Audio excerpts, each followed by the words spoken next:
নমস্কার বন্ধুরা, আমার খাইকাই পাই চ্যানেলে সবাইকে স্বাগত জানাই। আরও একটি রেসিপি নিয়ে আমি চলে এসেছি। আজ আমি ফ্রাইড রাইস বানাবো। কত সহজে, কত ইজি স্টেপে, কোনো ঝামেলা নির্ঝঞ্ঝাট ছাড়া তোমরা এই রেসিপিটা বানিয়ে ফেলতে পারবে।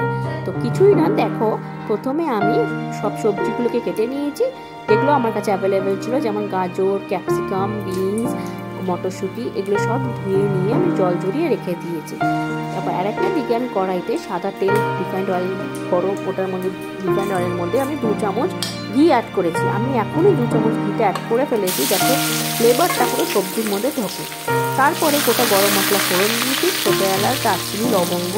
যখন ফ্লেভার সুন্দর গন্ধ উঠবে, তখন আমি গাজরগুলো এর মধ্যে দিয়ে দেবো। গাজরগুলোকে আমি মিডিয়াম হিটে আমি ভালো মতো ফ্রাই করে নেবো। গাজরটা আমি ঢেকে ভাজবো না, যাতে গাজরটা একটু হালকা নরমও হয়ে যায়, অথচ গোটা গোটা থাকে। ঢেকে ভাজলে কি হয়, গাজরগুলো পুরো একদম নেতিয়ে একদম বেঁকে যায়। তো সবজিগুলো যাতে দেখতে সোজা সোজা লাগে, অথচ ভালো মতন ভাজাও হয়ে যায়, সেদ্ধ হয়ে যায়, সেই মতন করে আমি মিডিয়াম হিটে ভেজে নেব, মিডিয়াম টু লো হিটে। তারপরে আমি বিনসগুলো অ্যাড করে বিনসটাকেও আমি সেম একটু হালকা হালকা করে ভেজে নেব, যাতে একটু ক্রাঞ্চি ক্রাঞ্চি ভেজিটেবলের মধ্যে থাকে।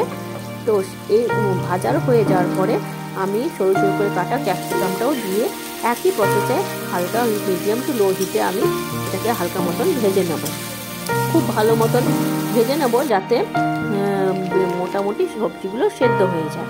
তারপরে আমি এটার মধ্যে এখন আমি কাজু বাদামটা অ্যাড করব। অনেকে কী করে, কাজু বাদাম আর কিশমিশ আলাদা করে দিয়ে ভেজে বা তেলে ভেজে তুলে রাখে, বাট আমি ওই একদম ব্রাউনিশ কালারটা চাই না। এতে করে কি, কাজু বাদামের যে একটা তেল থাকে সেটা বেরিয়ে যায়। তো কাজু বাদামটা দিয়ে আমি এখন আমি সবজিতে নুনটা অ্যাড করলাম। আমি কিন্তু প্রথমে নুন অ্যাড করিনি।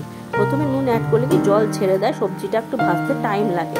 তো প্রথমে আমি নুনটাকে দিইনি। তো ভাজা ভাজা হয়ে যাওয়ার পর, মোটামুটি সেদ্ধ হয়ে যাওয়ার পর, তারপরে নুনটা দিয়ে মটরশুঁটি দিয়ে আবার বেশ কিছুক্ষণ নাড়াচাড়া করে ওটার উপর দিয়ে আমি 2 চামচের মতন একটু চিনিটা অ্যাড করে দিই। চিনিটা দেওয়াতে সবজিটা খুব ভালো কালার আসবে, একটা বেশ ক্যারামেলাইজ কালার আসে, মিষ্টি মিষ্টি হয়, খেতে খুব ভালো লাগে সবজিগুলো। মোটামুটি প্রায় একটু মিষ্টি মিষ্টিই হয়, হালকা মিষ্টি। তারপরে মোটামুটি সব সবজিগুলো দেখো আমার ভাজা ভাজা হয়ে গেছে। আর এই বাসমতি চালের ভাতটা আমি সেদ্ধ করে ওটার মধ্যে একটু নুন, গোলমরিচের গুঁড়ো দিয়ে আমি খুব ভালোভাবে ভাতটাকে মিক্স করে রেখেছিলাম, যাতে পরে ভাতে যাতে নুন মেশাতে খুব প্রবলেম হয়, ভাতগুলো ভেঙে যাওয়ার চান্স থাকে। তার জন্য আমি ঠান্ডা করে ওটার সাথে মিশিয়ে রেখে দিতে, নুন, চিনি, গোটা গোলমরিচ গুঁড়ো দিয়ে আমি এটাকে খুব ভালোভাবে মিশিয়ে রেখে দিয়েছিলাম, ঠান্ডা হতে দিয়েছি। তারপরে খুব হালকা হাতে খুব সবজিগুলোর সাথে আমি খুব ভালোভাবে এটাকে মিশিয়ে নেব।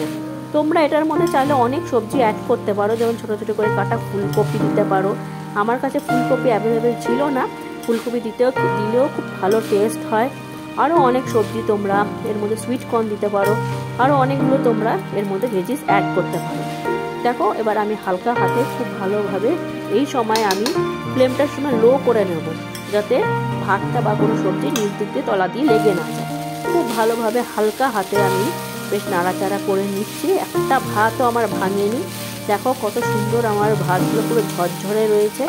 তোমাদেরকে দেখাচ্ছি, দেখো ভাতগুলো নিলেই আমি এরকম করে ঝরে পড়ে যাচ্ছে। আর চালগুলো দেখো পুরো মোটামুটি গোটা গোটাই রয়েছে। তো ভালোভাবে একটু হালকা মতন ভালোভাবে মিশিয়ে, হালকা হাতে মিশিয়ে নিতে হবে। খুন্তিগুলো এইভাবে দিয়ে ভালো মতন হালকা হাতে মিশিয়ে নেব, যাতে ভাতগুলো যাতে ভেঙে না যায়।